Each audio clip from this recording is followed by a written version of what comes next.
Los 12 millones de pesos que Nodal pagó por Inti acaban de entrar a juicio en Jalisco. Este expediente amenaza con destruir el matrimonio Aguilar-Nodal. Contiene 13 meses de pagos en efectivo ocultos que nadie puede explicar. Te mostraré exactamente cómo rastrearon este dinero. Analizamos 18 meses de archivos confidenciales filtrados del juzgado. Lo que está en juego es absoluto. El pasaporte bloqueado de una bebé, su custodia total y una boda religiosa cancelada de forma indefinida. Todos asumen que Katsu es la villana que retiene a su hija por venganza, pero los registros prueban que Nodal utilizó a terceros para ocultar algo mucho más oscuro que una simple pensión alimenticia.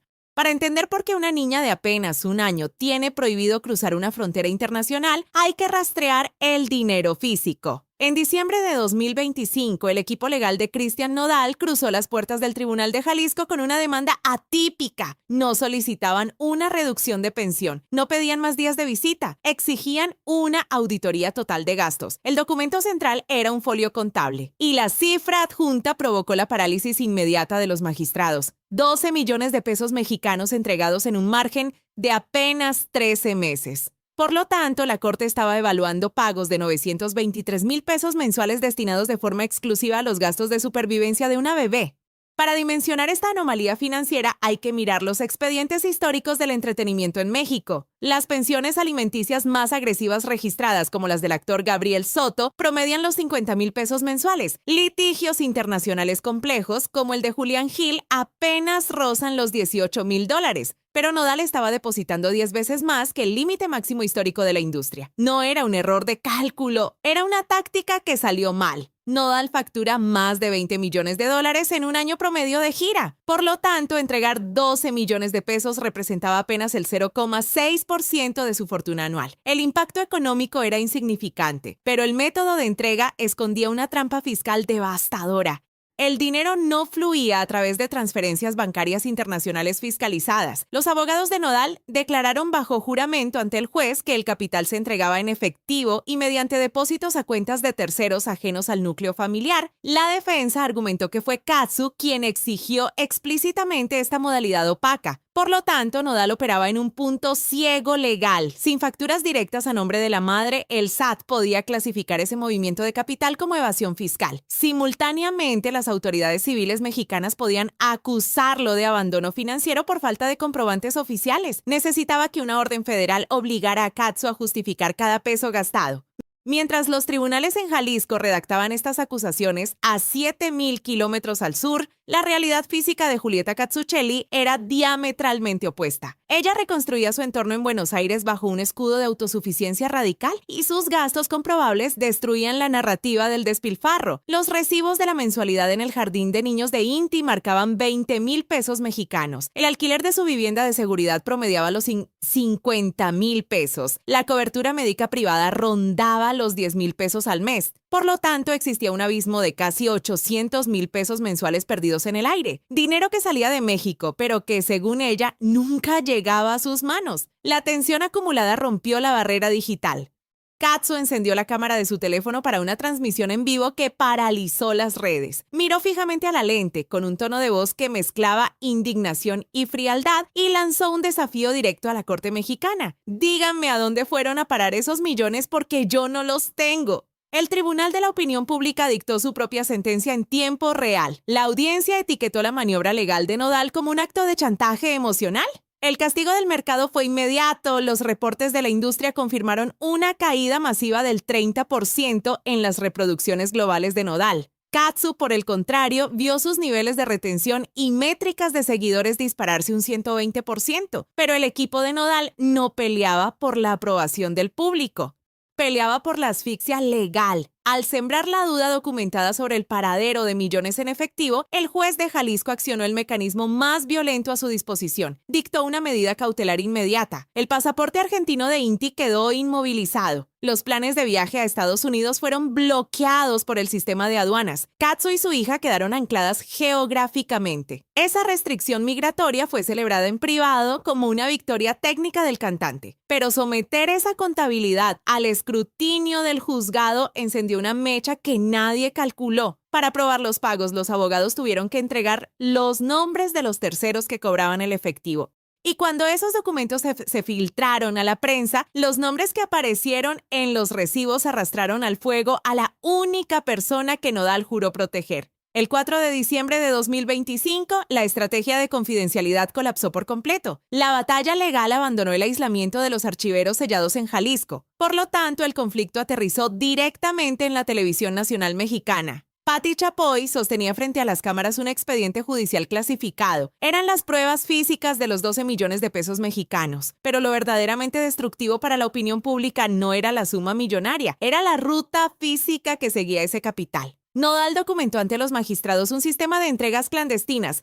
billetes físicos cruzando fronteras sin rastro bancario tradicional. Por lo tanto, el expediente revelaba una red de mensajeros operando en las calles de Argentina. Terceras personas ajenas a la familia recibiendo paquetes de efectivo mes a mes para entregarlos en las manos de Cazzu. Según la declaración jurada del cantante mexicano, esta estructura financiera opaca no fue su idea. Los abogados plasmaron en papel que entregar el dinero en efectivo fue una exigencia directa e innegociable de la madre de Inti. Pero el equipo legal de Cristian Nodal no filtró estos recibos para presumir generosidad paterna. Los presentó para probar la existencia de un delito civil. El documento oficial utilizaba un término legal extremadamente agresivo, coerción. Por lo tanto, el expediente acusaba formalmente a Julieta Cazzucchelli de utilizar a su propia hija como un rehén migratorio. La mecánica de esta supuesta extorsión estaba detallada folio por folio. Cristian Nodal solicitaba los permisos legales de rutina para que Inti pudiera ingresar a México o para tramitar su visa de entrada a los Estados Unidos. Pero la firma de autorización de Cazzu nunca llegaba de forma gratuita. Según la narrativa de la demanda judicial, cada solicitud de viaje internacional venía estrictamente condicionada. El expediente lo definía como depósitos extras por viajes. Si no existía una transferencia de dinero adicional a la pensión, no había firma en el documento de salida.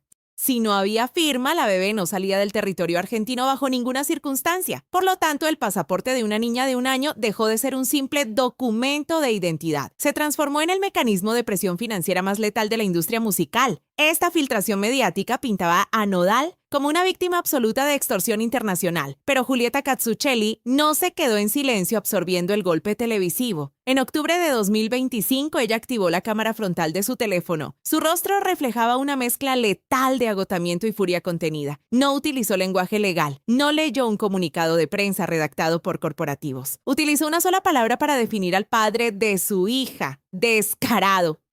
Ella catalogó la demanda judicial de Nodal como un acto de intimidación, una campaña de difamación estructurada para destruirla ante sus propios fanáticos. Por lo tanto, procedió a desmantelar la teoría de los mensajeros argentinos en tiempo real. Frente a millones de espectadores conectados a su transmisión en vivo, Cazzu fue categórica sobre los 12 millones de pesos. Ella miró a la cámara y sentenció: banco a banco, no en efectivo. Ella negaba de forma absoluta y rotunda haber recibido maletines o sobres con dinero físico. Por lo tanto, defendió su escudo de mujer autosuficiente. Afirmó estar pagando de su propio bolsillo la mensualidad del jardín de niños. Demostró que cubría la póliza de seguro médico de Inti con los ingresos de su propia música.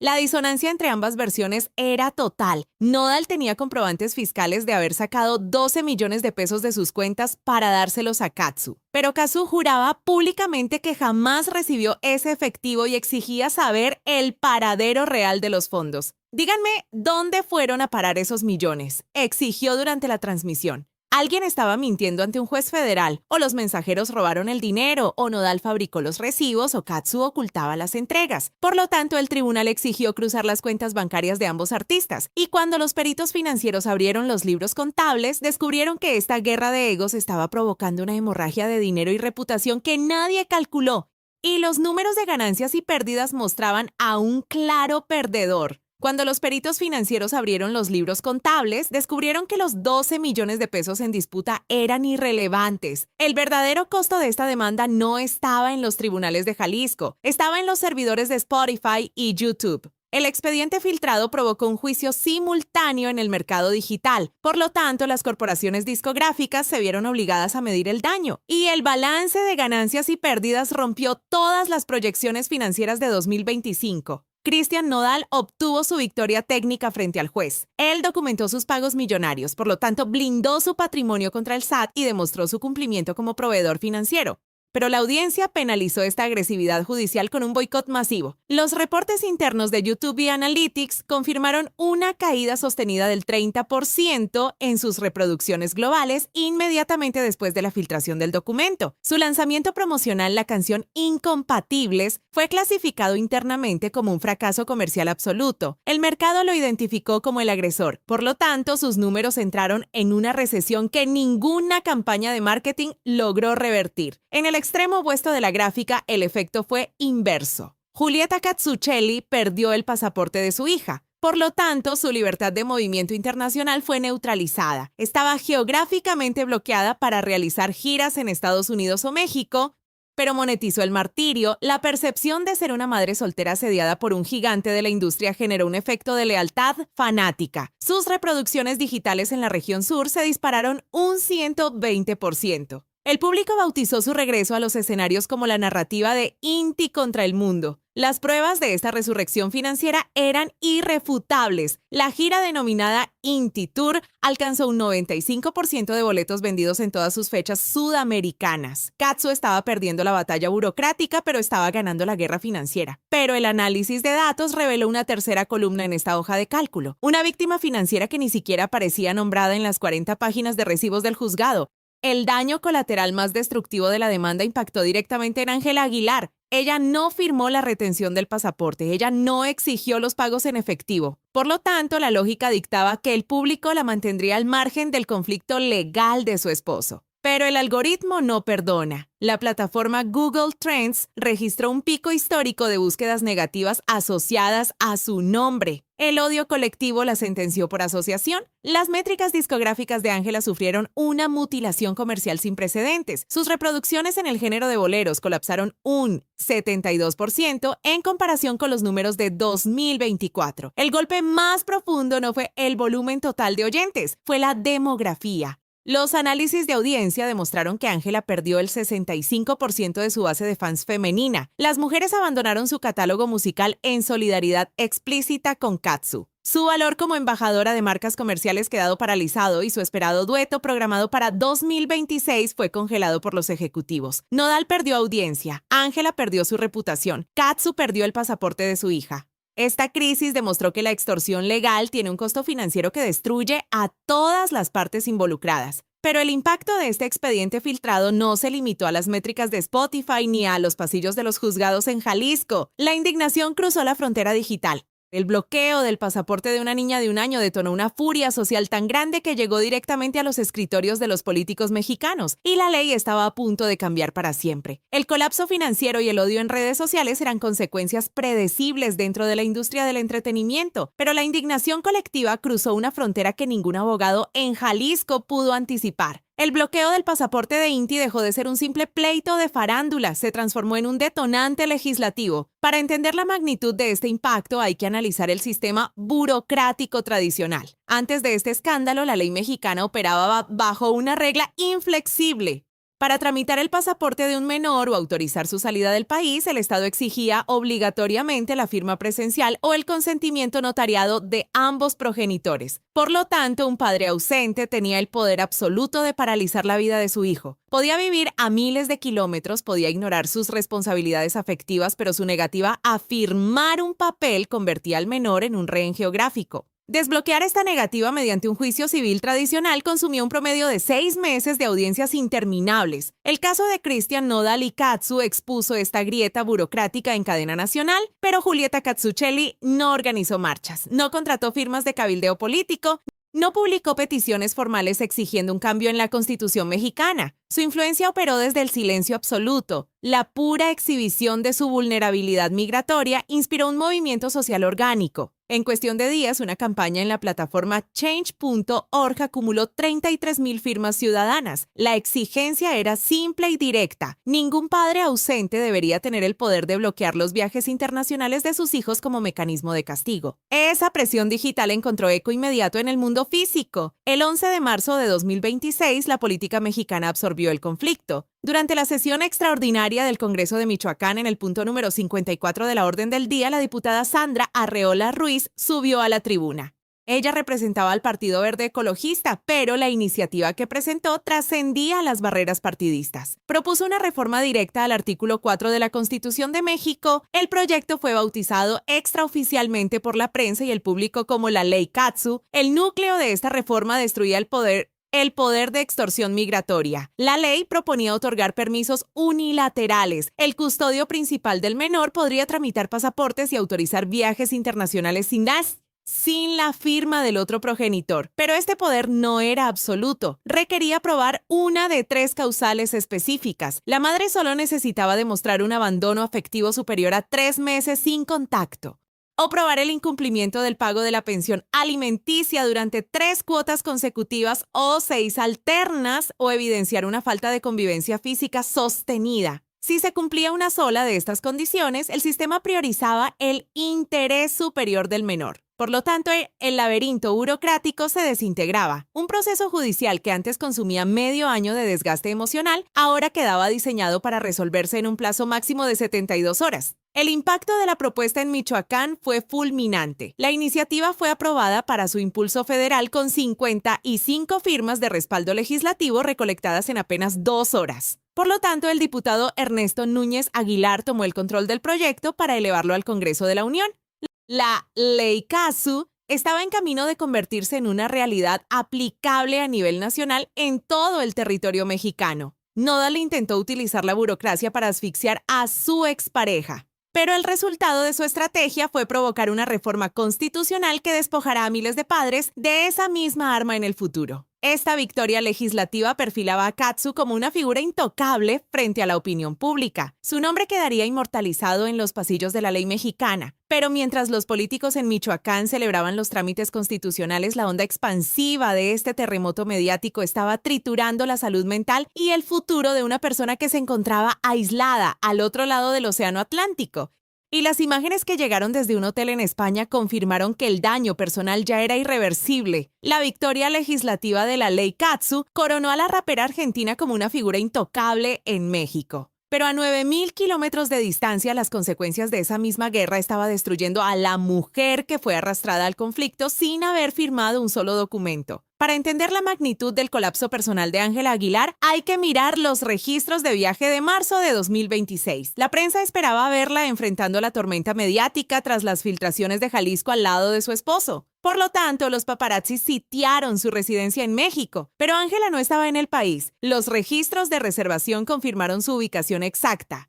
Estaba refugiada en la Costa del Sol, en la provincia de Málaga, España. Específicamente aislada dentro de una habitación del Hotel Ángela en Fuengirola. Nodal no la acompañaba. Fuentes internas del equipo de seguridad filtraron a la prensa que esta huida a Europa no fue unas vacaciones espontáneas. Fue una evacuación de emergencia tras el hostigamiento masivo provocado por el escándalo de Zapopan. La directriz vino desde la cima del imperio familiar. Pepe Aguilar ordenó este aislamiento, catalogado extraoficialmente como terapia en solitario, para alejarla del colapso de su imagen pública. Por lo tanto, Cristian Nodal prometió protegerla de la opinión pública, pero su demanda judicial logró exactamente lo contrario. La dejó completamente sola en un hotel al otro lado del Océano Atlántico. El vacío físico que dejaron Cristian y Ángela fue llenado inmediatamente por la furia de sus familias. Mientras Ángela guardaba un silencio sepulcral en España, los patriarcas tomaron el control de la narrativa. Pepe Aguilar intentó desviar la presión mediática haciendo comentarios públicos minimizando el drama de la custodia de Inti. Declaró que a él no le importaban los nietos ajenos. Pero esa declaración encendió un polvorín al sur del continente. María Fernanda Katsuchelli, la madre de Katsu, rompió su anonimato histórico.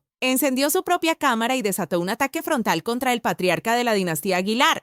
Ella expuso las palabras de Pepe como un machismo evidente, acusándolo de aplaudir el abandono paterno mientras cobijaba a su hija en Europa. Por lo tanto, el conflicto judicial por 12 millones de pesos mutó en una guerra de sangre y honor familiar. Julieta Katsuchelli no intentó calmar a su madre, por el contrario, amplificó el ataque. Durante su presentación en el legendario Festival de Cosquín en 2026, Katsu detuvo la música. Frente a miles de personas lanzó una pregunta retórica directa al rancho El Sóyate. ¿Un hombre le hablaría igual a otro hombre? Y cerró el tema gritando al micrófono que le valía madre el drama de esa familia. Este choque de trenes familiar tenía una víctima financiera programada.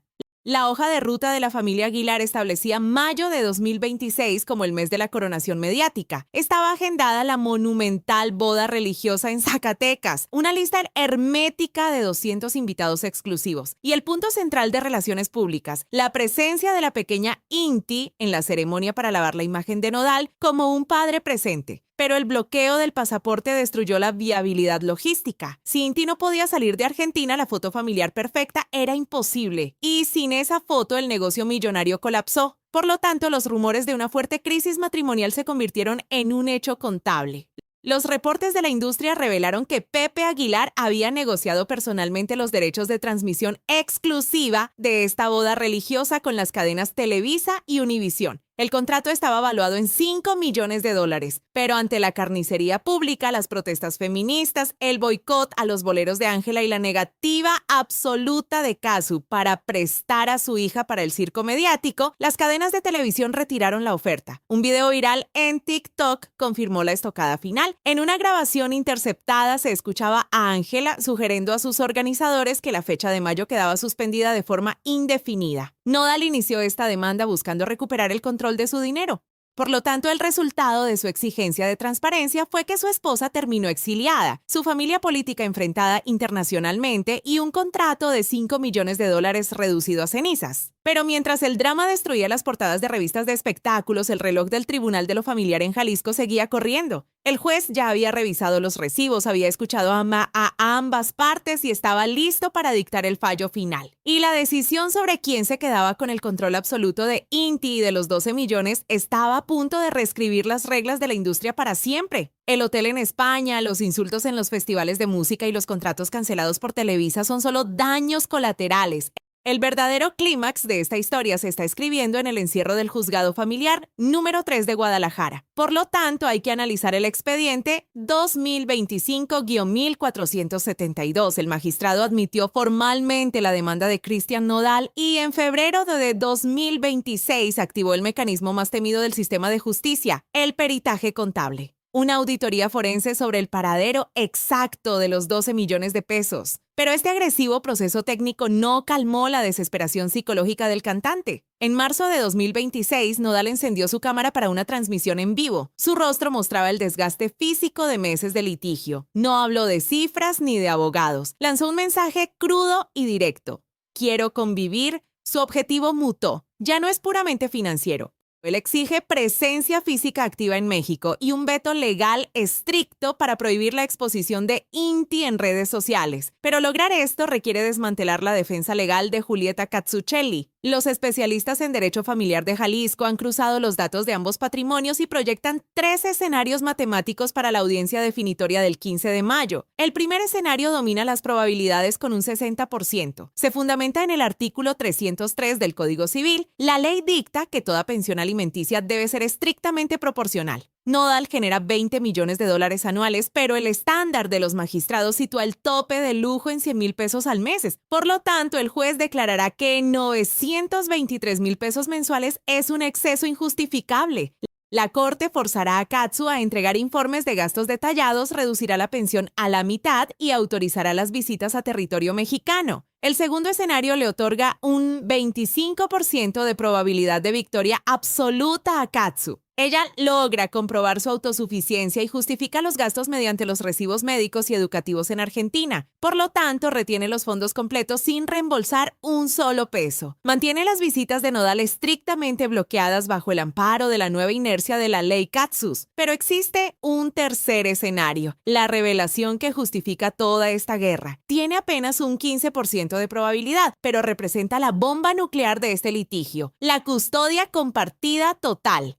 Si la Corte evalúa que existe alienación parental, el juez otorgará el 50% de la convivencia física y el precedente judicial en el estado de Jalisco es lapidario. Ante una custodia física equitativa, la pensión alimenticia se elimina por completo. Los pagos se reducen a 0. Por lo tanto, Nodal dejaría de pagar millones, pero el costo para Cazzu sería destructivo. Ella perdería el control geográfico exclusivo sobre su hija. Su fortaleza inquebrantable en Argentina quedaría desmantelada para siempre. El 15 de mayo, uno de estos 3 martillazos legales destruirá la vida del perdedor. Nodal está acorralado financieramente. Cazzu está a un solo error legal de perder su monopolio sobre Inti.